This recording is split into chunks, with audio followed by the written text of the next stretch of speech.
I don't just talk about other people's stuff, I also make my own. Books in particular. To date, I have 4 books you can check out on Amazon. Operation Red Dragon: The Daikaiju Wars Part 1, Occult Mafia, Emerald of Maddox City, and the short story collection Assorted Absurdities, Tales of Kaiju Punk and Other Genres. Hop on down to the description for Amazon links to all 4 books. Enjoy whichever ones you read, and enjoy the video. Hello ladies and gentlemen, I am the Omni viewer, and I haven't done many speculation videos about Primal, but in light of the most recent episode, the Primal Theory, I figure it's time I get on that. Because this episode has everyone talking, whether they liked it or not, and there are some people who didn't. It was different, let's not blame them for it. But either way, it's got people talking and speculating about exactly when Primal is set. Something that was kind of called into question at the end of Season 1, but now is really in question. So, I'm going to look at the clues and see where they bring me. And the thing is, though, that we don't have that many solid clues to go on in any regard. We have no idea at this point how the Primal Theory episode ties into the rest of the series narratively, if it ties in at all. It might not, it might just be a thematic tie-in. And it's difficult to tell what from the episode is meant to be taken literally as a clue and what is meant to be symbolic. For example, at one point Charles says that he would argue the madman stalking them in the mansion is barely even human, might not even be human at all. Do we take that as literally meaning the madman is not human, or is he just speaking figuratively? Does the fact that Darlington takes up a spear at the end of the episode, is that meant to somehow mean he is related to Spear the character, or is it just a symbolic connection to Spear the character? See, that's where the tricky thing comes in. We're not entirely sure what we're meant to zero in on as an important story detail and what's just meant to be thematic. But I've given it some thought, and I'm going to explore the 2 major possibilities. The idea that Primal is set in the past and the idea that Primal is set in the future. Now, when we first saw Season 1, pretty much all of us assumed, based on the premise, that Primal was set in the prehistoric past, albeit a highly fictionalized version thereof. Because it's got all kinds of crazy elements to it. Stuff that makes the whole cavemen and dinosaurs thing look mild by comparison. So, it was the logical thing to do. You see dinosaurs and cavemen, you assume prehistoric. That was called into question when we saw the ship, which turned out to be a Viking ship, at the very end of Season 1. And also kind of just by the presence of Mira, who was clearly more human than Spear, who appears more Neanderthaloid now. So, what are the clues in the Primal Theory that support the idea that Primal is set in the past? Well, there is the presence of a stuffed and mounted saber-toothed tiger in that Victorian mansion. Setting aside the mystery of how it got there, which I'll expand on later, let's just focus on the fact that it's there.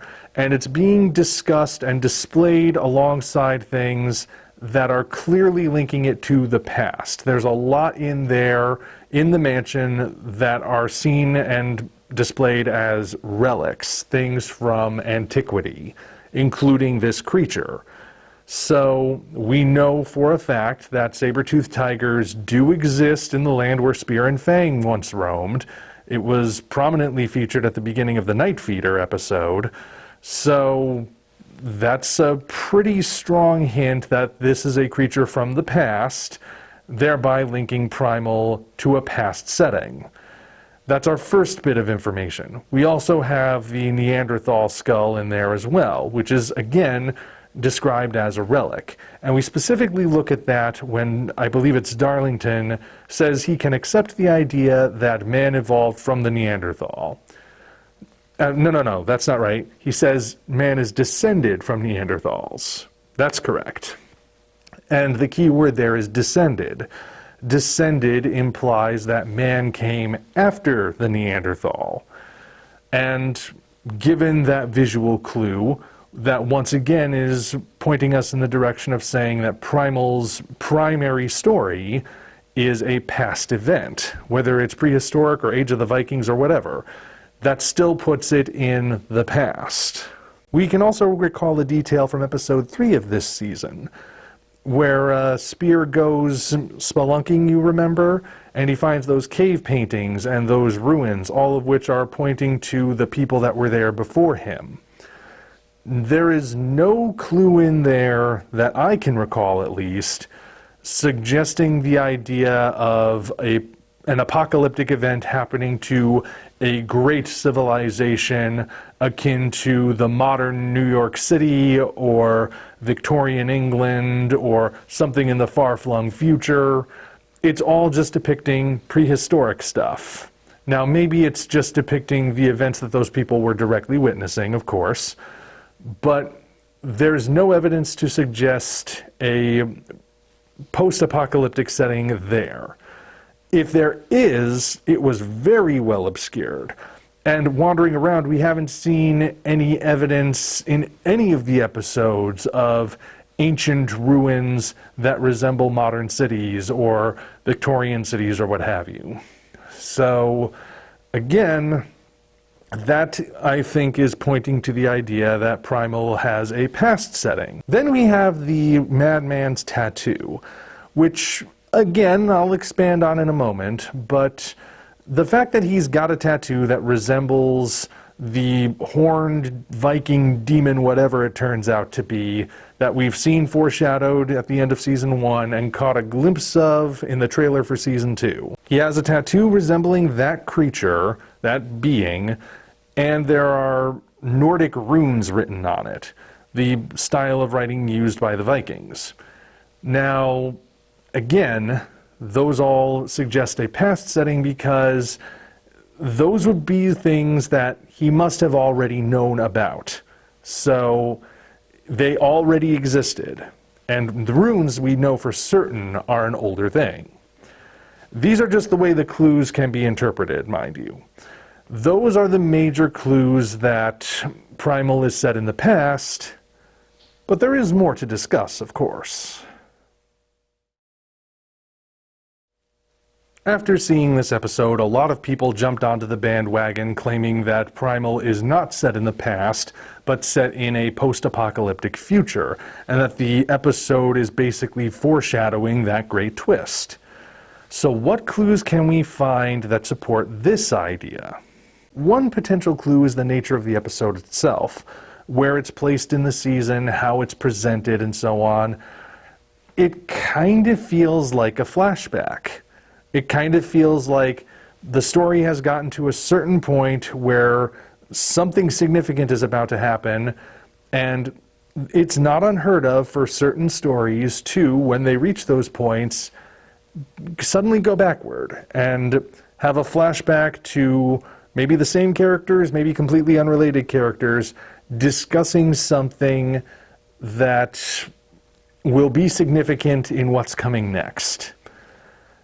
It's hard to really articulate what I mean specifically, but it's like all this time we've had the story going, and then suddenly it feels the need to specify the date, which is another thing flashbacks usually do. And not only do that, but also start presenting a lot of different thematic ideas and putting a bunch of visual clues here and there. Some of which, like I said, might be figurative and some might be literal. It's hard to tell. But it's doing it right now, and it's presented in such a way, it feels like a flashback, like I said. It's not necessarily a hard and fast clue, I realize, and it's open to interpretation, but it does feel that way. The most significant clue, though, is right there in the title. It's the primal theory itself. Even though Darlington did say that he believes man is descended from Neanderthals, the main crux of the episode is the primal theory presented by Charles, who says that it is possible that mankind, even at his most civilized and most proper and most upright and forward-thinking, can still revert back to a primitive savage in the right circumstances, because it would be necessary for him to do so. He would have to do that in order to survive, basically. And by presenting the image with the finches, which is, again, an homage to Charles Darwin, by doing that, we also get the idea that perhaps this potential exists within every living creature, not just humans, which could point to the idea of mankind isn't the only creature that reverted back, everything else did too, which might mean that the dinosaurs and mastodons and creatures that we've seen in the series up to this point are not the creatures of prehistory, but they are creatures that basically changed in order to become better suited to survival. And that might also explain the presence of creatures which have no presence in the fossil record, like those blood-red man-bats and the giant spider, and the zombie virus, and the witch coven, and all of those other weird things. So there is that possibility as well. That is the main thrust of the episode. And by the end, of course, it is more or less definitively proven, at least in context of the episode itself. So that would seem to be the most significant detail. Why would they bring up the idea of man regressing into a more primitive state and then show it happen and not have that somehow be significant to some kind of story detail going forward? It seems like a random detail to bring up if it's not significant, which I believe is what most people are latching onto. And yes, considering it's right there in the title of the episode, perhaps that is meant to be the main takeaway, that the twist is going to be mankind has reverted. Heck, it might even explain the mix and match prehistoric or past, at least, cultures that we see. How can you have cavemen and Persians? I think that Assyrians were briefly shown in the trailer, and Vikings and whatnot. How can you have them all in the same setting and with dinosaurs? Well, you can theorize that if an apocalyptic event happened, people in different regions who survived would rebuild based on what they know, and in different regions there would be different models. In Northern Europe, they might think, well, the Vikings had a pretty good run. If their system worked for them, it can work for us, and so they revive Viking culture. You might have in the desert people look to the Assyrians and say they built great monuments, they ruled this region, we should model ourselves after them. And then you might have people that just go completely feral and become the cavemen like Spear. Who knows? At this point, anything is possible. Those are the two theories that are being discussed, but they're not necessarily the only options. There is another possibility that I haven't seen many people bringing up, certainly not in the comments of my video, so I'm just going to throw this out there as a possibility of its own.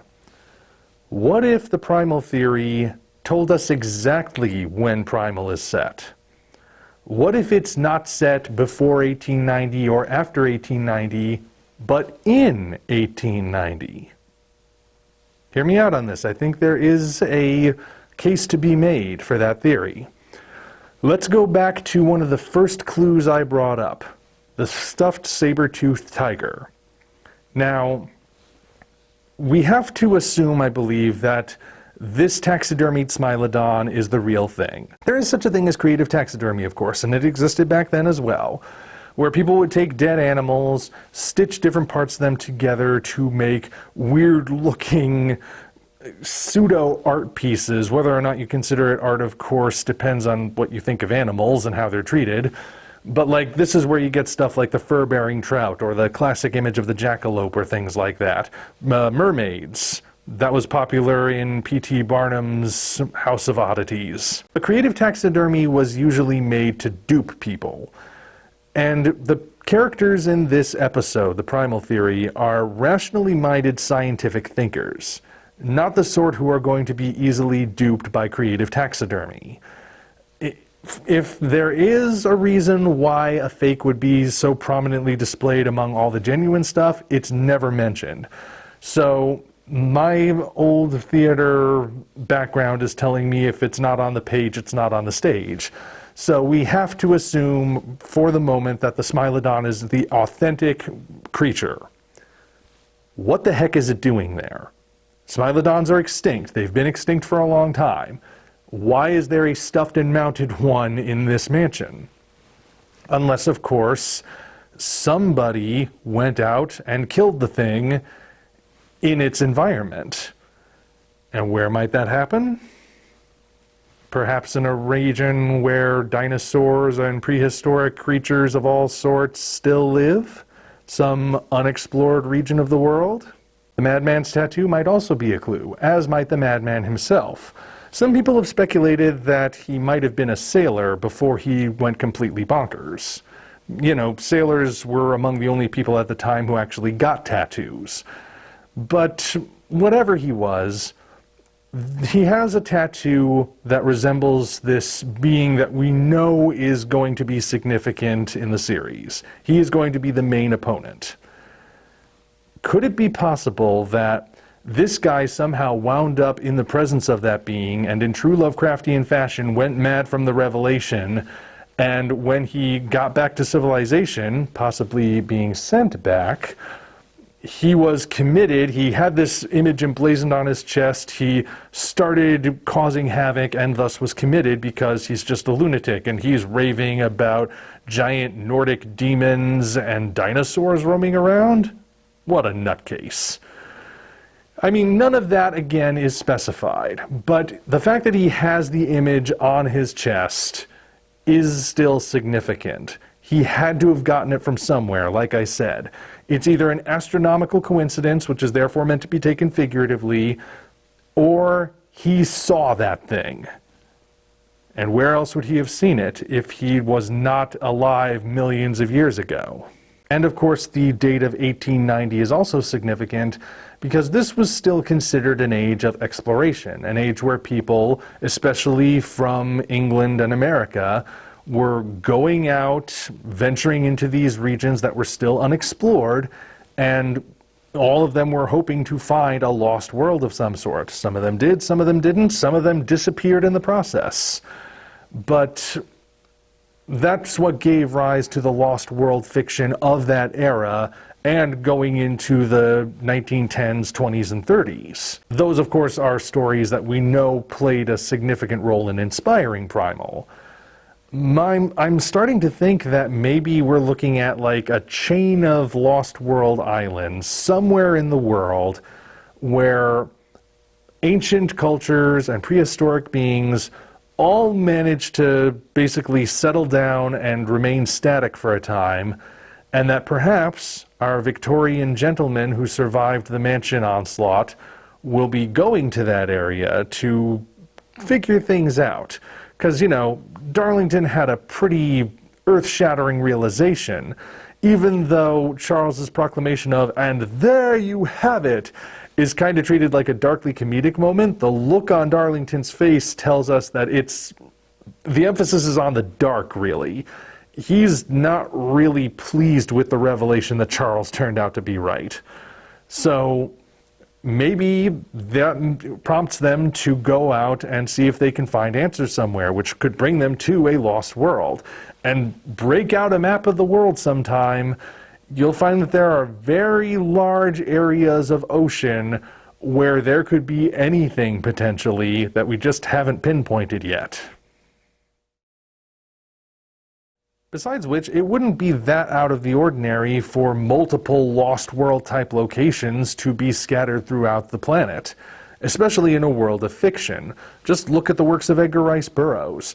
In the works of Tarzan, you have the land of the Mangani, where Tarzan himself was raised.